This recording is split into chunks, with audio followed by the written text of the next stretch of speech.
ফৌজদারি আর মামলার ৯টি ধাপ সম্পর্কে নিচে আলোচনা করা হলো। ১. মামলা রুজু। ২. ওয়ারেন্ট সমন। ৩. তদন্ত প্রতিবেদন প্রাপ্তি। ৪. মামলা বদলি। ৫. ২৪২ ধারায় চার্জ গঠন। ৬. সাক্ষী। ৭. ৩৪২ ধারা আসামি পরীক্ষা। ৮. যুক্তিতর্ক। ৯. রায় খালাস। ৬.৩.৭.৩.১ মামলা রুজু। জি আর মামলা শুরু হয় থানায় অভিযোগ দাখিলের মাধ্যমে। সাধারণত অভিযোগকারী এজাহারে দাখিল করে থানার কর্তব্যরত অফিসার থানায় এফআইআর ফর্মে এজাহারের তথ্যগুলো লিপিবদ্ধ করেন। এর মাধ্যমে জি আর মামলা শুরু হয়।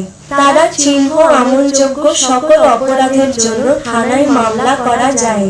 ফৌজদারি কার্যবিধির তফসিল ২ এর কলাম ৩ এ উল্লেখ আছে, পুলিশ বিনা পরোয়ানায় গ্রেফতার করতে পারলে সেটি আমলযোগ্য অপরাধ। তারা চিহ্ন মামলা রুজু করা হয়ে গেলে পুলিশ ২৪ ঘণ্টার মধ্যে ম্যাজিস্ট্রেটের নিকট মামলার নথি পাঠাইবেন। এরপর মামলার পরবর্তী কার্যক্রম শুরু হয়। ২. ওয়ারেন্ট সমন। যদি আমলযোগ্য অপরাধ হয় তাহলে ম্যাজিস্ট্রেট অপরাধের ধরন ও আইন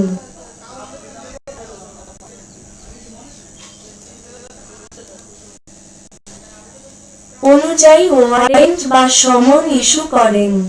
বাদীর করণীয়: বাদীর হাজিরা, আসামি পক্ষের করণীয় আসামির ওকালতনামা দাখিল বা আসামি গ্রেফতার বা আসামি আদালতে আত্মসমর্পণ, জামিন আবেদন করা যায়। ৩. তদন্ত প্রতিবেদন প্রাপ্তি। তদন্ত প্রতিবেদন দুই ধরনের হয়, যেমন চার্জশিট। চূড়ান্ত প্রতিবেদন: বাদীর করণীয় বাদী বা ফরিয়াদির হাজিরা বা নারাজির আবেদন করতে পারেন।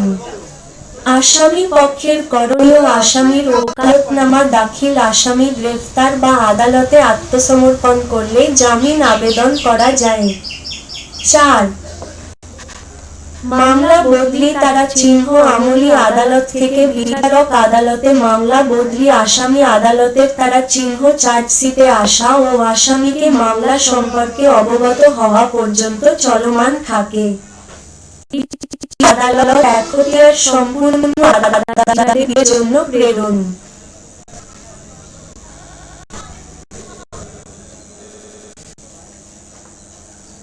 করা হয়। এই আদালত রায় প্রদান করে। তারা চিহ্ন বাদীর ব্যক্তিগত আইনজীবী। ৫. চার্জ গঠন। ২৪২ ধারা। চার্জ শুনানির দিন আসামির আইনজীবী যদি আইনগতভাবে কোর্টকে সন্তুষ্ট করতে পারেন যে আসামি নির্দোষ, তাহলে কোর্ট মামলাটি খারিজ করে দিতে পারেন, অর্থাৎ মামলা এখানেই শেষ। আর যদি কোর্ট চার্জ গঠন করেন তাহলে সাক্ষী গ্রহণের দিন ধার্য করবেন। ২৪২ ধারায় চার্জ গঠন করা হয়। বাদীর করণীয় বাদীর হাজিরা বা সময়ের আবেদন। আসামি পক্ষের করণীয় আসামির হাজিরা বা আসামি জেলে থাকলে হাজিরার প্রয়োজন নেই, সেই ক্ষেত্রে জামিন আবেদন করা যাবে। পূর্ব শর্তে জামিন আবেদন বা সময়ের দরখাস্ত। সাক্ষী পর্যায়ে বাদী পক্ষের আইনজীবী বাদীসহ তার মনোনীত সাক্ষীদের জবানবন্দি গ্রহণ করেন এবং আসামির পক্ষ তাদের জেরা করেন। বাদী পক্ষের করণীয় বাদী পক্ষের হাজিরা বা সময়ের আবেদন। আসামি পক্ষের করণীয় আসামির হাজিরা বা আসামি পক্ষের জেরার জন্য সময়ের আবেদন। ৭. ৩৪২ ধারায় আসামি পরীক্ষা। ফৌজদারি কার্যবিধির ৩৪২ ধারা আসামি পরীক্ষা করা হয়। ৩৪০ ধারা অনুযায়ী আসামি আদালতে আবেদন করে সাফাই সাক্ষী দিবেন। আর ৩৪২ ধারা অনুযায়ী আদালত স্বপ্রণোদিত সহমত হয়ে আসামির সাক্ষী নিবেন। সাফাই সাক্ষী বাদী পক্ষের করণীয় বাদী হাজিরা বা জেরার জন্য আবেদন আসামি পক্ষের করণীয় আসামি পক্ষের হাজিরা বা সময়ের আবেদন। ৮.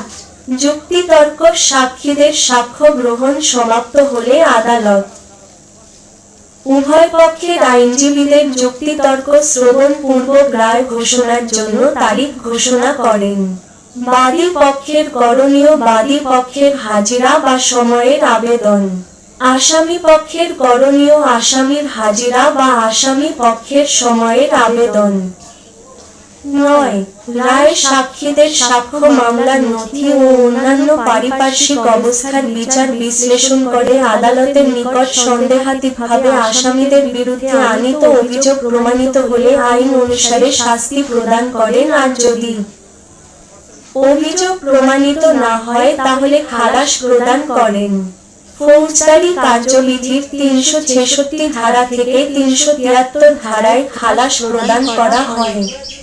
বাদী পক্ষের করণীয় বাদী পক্ষের হাজিরা আসামি পক্ষের করণীয় আসামির হাজিরা।